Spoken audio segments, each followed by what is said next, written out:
Hello, good evening. This is Dr.Indra Cidambi. I'm here with this very interesting topic. I am so excited to talk about this, dive right into this topic.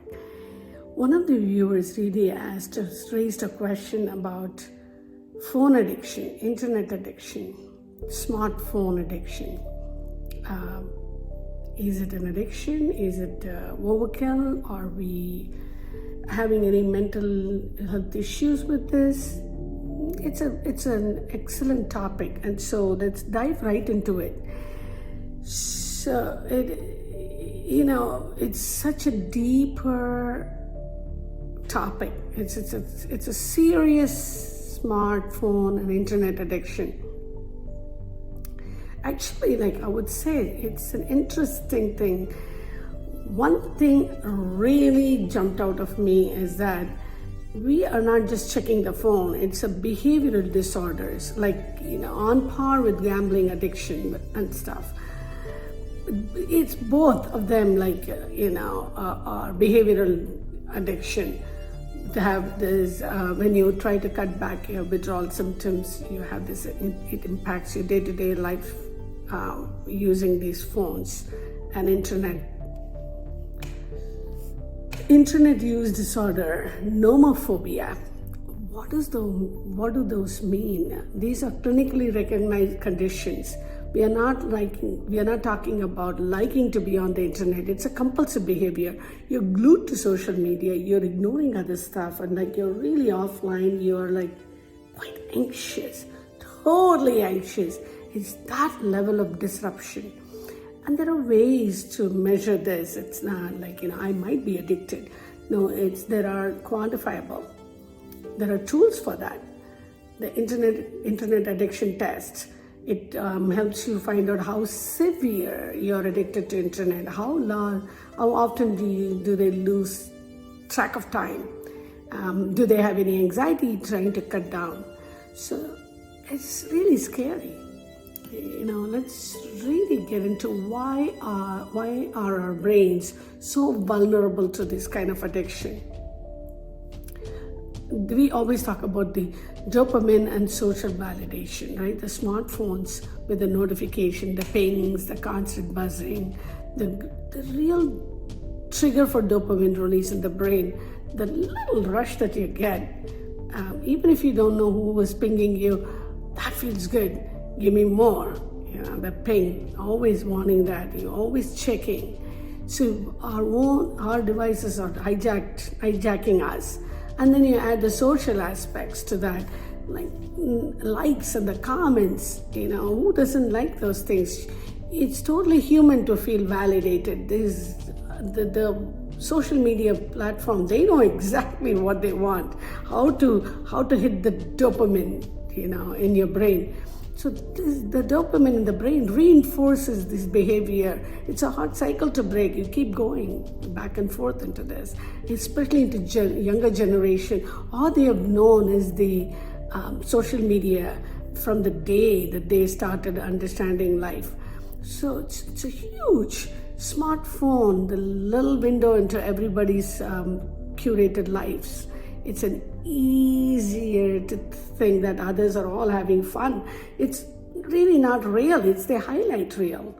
But it doesn't feel that way when you're scrolling these things, and you feel that everyone is having amazing life and you're the only one who's stuck in the house and you're still anxious and you need to be still connected to it, even though it's not productive for you. It's a perfect storm, it's the biological stuff, the social stuff. It's no wonder how it's so difficult to resist. When we have to talk about the consequences, we kind of touched on it, but let's really talk about it, right? What are we doing to ourselves, by spending time on the screen time, both to our brain and to the body? It's the sleep deprivation, for one. The blue light from our phones, it really messes up with the melatonin production. So it makes it way harder to fall asleep. And it also leads to headaches and neck pains by constantly looking down. It goes beyond the physical stuff. Our mental health takes a hit too. All the social comparison, the FOMO, it has a heavy impact.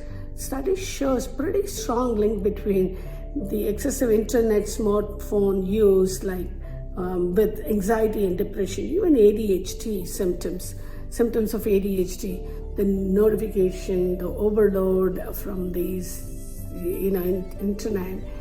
Our brain gets really bombarded, and the social side effects, more and more we are seeing the rise in social isolation, people having trouble concentrating, even like the decrease in empathy.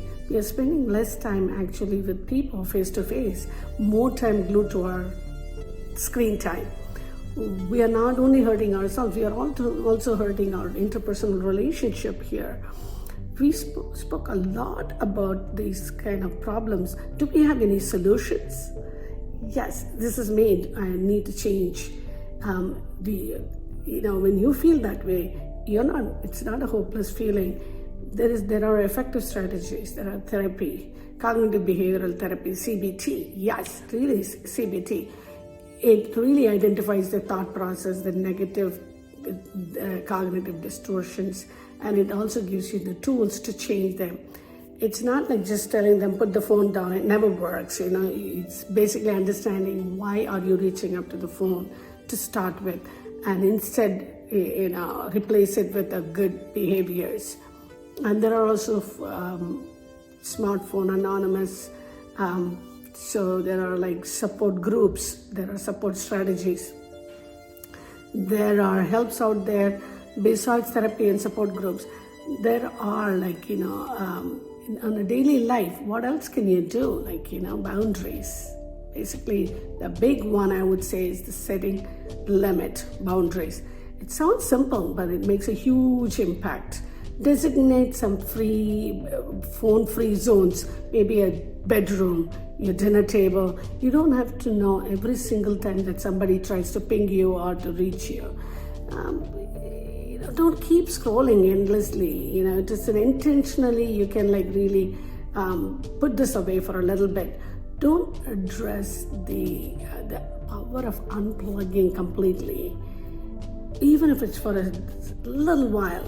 Detoxing from the digital world is very helpful, and use the time to really read a book or go for a walk, actually pick up a phone and talk to your friends, or sit down and spend some time with your family members.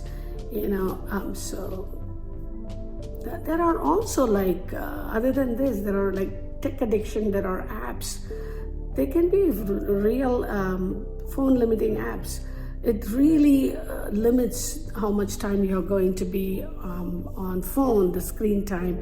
They even lock you up sometimes. When you hit the limit, it just locks you up, and that's it. It kind of breaks the bad habit. So Instagram is your weakness. You can even block yourself after an hour or something. Block yourself out of Instagram. So we are always playing catch-up kind of thing. Is there a prevention? Yeah. So instead of preventing it, we are trying to put out the fire every time. So there are preventions. So this feels bigger than that. Seriously, it's a society problem. It's a societal problem. It's not just your individual issue. It's not just the willpower. It's the huge role of tech companies playing. They shape our habits, whether we realize it or not. These platforms are designed to keep you hooked, keeping you scrolling, keeping you watching. Sometimes that comes at a cost, our well-being. So what do we do about it? Seriously, what's the answer here? Do we all delete our social media and go live in the woods? Not necessarily. It's not about ditching tech completely. It's demanding better, demanding these platforms do better by us. Honestly, we are starting to see that.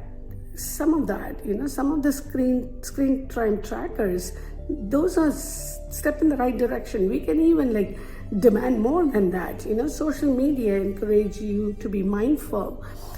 After you're scrolling for a while, a message comes up and says, hey, why don't you take a break? Go grab a cup of coffee or take a walk. So this will be a good idea. But is it realistic? It's not that simple. consumers, we have some power too. More and people are realizing what are these things doing to us. So it's really taking away our time and the attention. So companies are noticing this. Maybe if if this is going to impact on human health, if we demand things, then things have to shift. So there is so much info there about all these tech addiction, screen time. It's overwhelming. But any advice for you guys?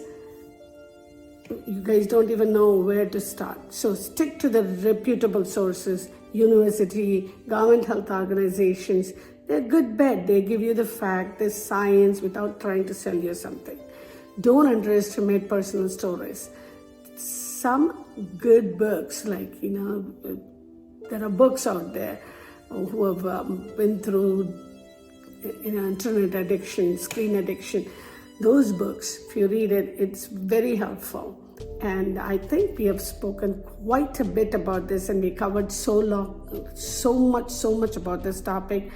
Up until the next, then until I come to you guys with the new topic, I would like to say you're not alone. We are all sailing the same boat. Awareness is the first step, and be aware of what's going on. Think about internet, smartphone addiction. And here is the question for you guys. In our world that we are getting more and more connected every single day, is this kind of overuse of the technology is productive, or is it hindering us? On that note, goodbye till the next one.